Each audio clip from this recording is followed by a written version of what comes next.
Yo, good morning. Nagluluto tayo ng banana Q. Ayun, may kasama pa ako di sa gilid. Banana Q, mga kastrong, at almusal ng ating mga kids. Ang bili ko dito, mga kastrong, 29 pesos. 29 pieces. Piso lang isa. Mura saging ngayon. Mura saging saba ngayon sa Commonwealth Market. Piso lang po isa. Piso lang isa. Yan. Piso lang isa niyan. Piso isa pero may ganito kalaki oh. Charan! Pero okay lang. Part of the game.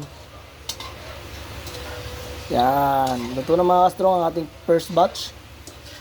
Meron pa tayong sunod na isasalang. Yan. Okay na. Luto na yan. Oh. Sarap oh. Pwede na mag-almusal si King oh. Ano King? Pwede ka na mag-almusal? Ha? Di ba? Nanonood sila. Ayun pa nanonood. May mga nanonood sa atin habang tayo nagluluto siyempre. Yan. Kaya nagugutom na. Nagugutom na sila. Relax lang kayo mga pamilya Strong Mac. Ito nakakain na tayo ha. Medyo tanghali na tayo nagising mga ka-strong. Alas 7 na ako nakapagbukas ng tindahan. Kasi nakauwi ako kahapon 11:15 kagabi. Eh siyempre, gano'n pa naman tayo. Pag uwi, hindi naman kagad tulog. Wala namang ganun.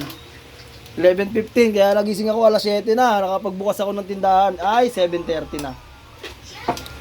Pero mga ka-strong, siyempre, okay lang na kahit 7:30 na. Wala tayong pasok Sabado, Linggo. Mamaya, mga medyo late na tayo magsasara. Mga ka-strong, follow nyo ako, Strong Mac Vlog ha. Ahunin ko lang to, sakit. Mga ka-strong, tapos na tayo magluto ng banana Q. Almusal, luto naman tayo tanghalian. Chicken curry. Request to ni King mga ka-strong. Meron tayo ditong bawang, sibuyas, luya. Sabay-sabay na natin igisa. Sa mainit na mantika mga ka-strong.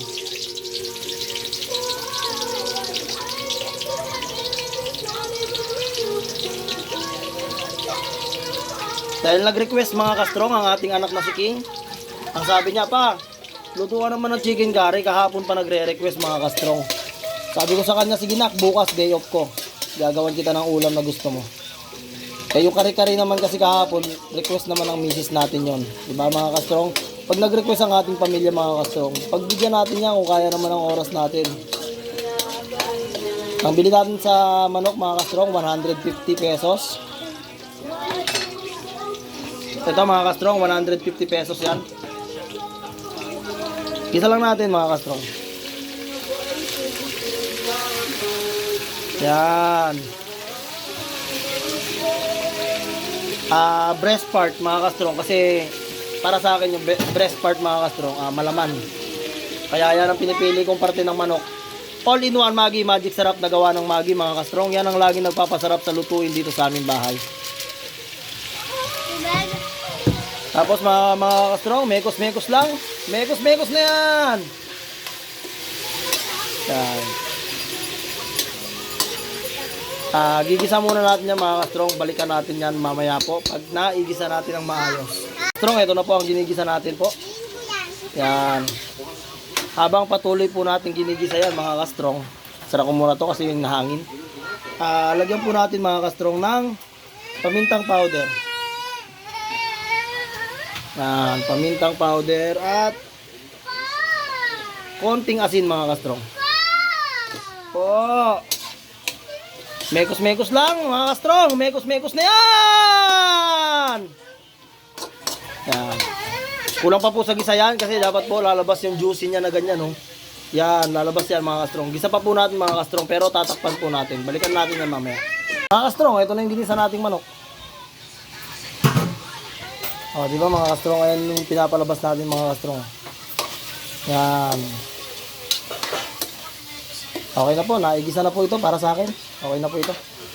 Ang gagawin po natin ay ilalagay na po natin ang ating carrot sa patatas. Kasi mas okay sa akin mga ka-strong yung carrot sa patatas. Pinong-pino na durog.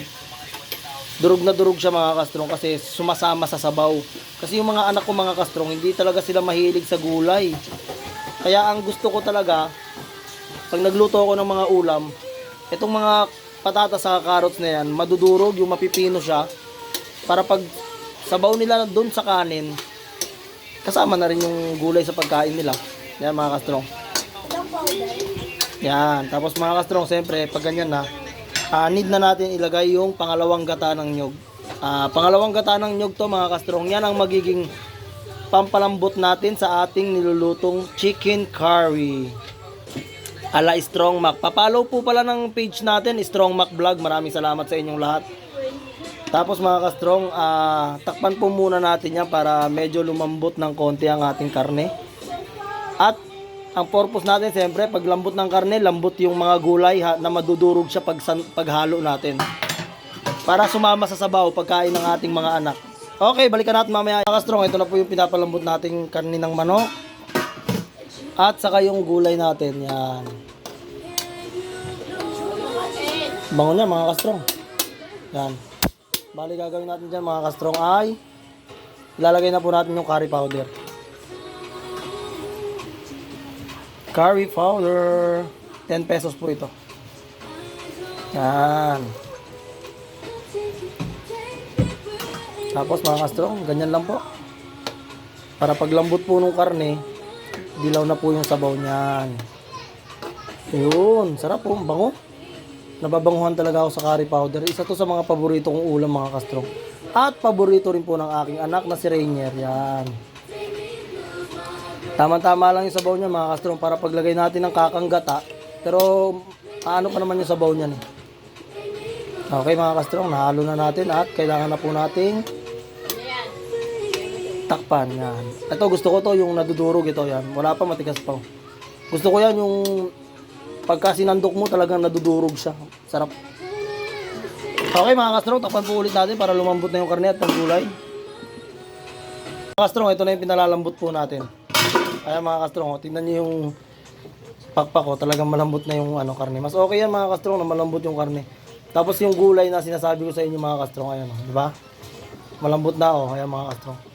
Mas okay sa akin mga ka-strong na dinudurog nga yan para sumama sa sabaw yung patatas na yan mga ka-strong. Kasi yung mga anak ko po, mga maliliit, ay hindi po sila kumakain ng gulay yan. Nakita nyo po mga ka-strong, di ba durog?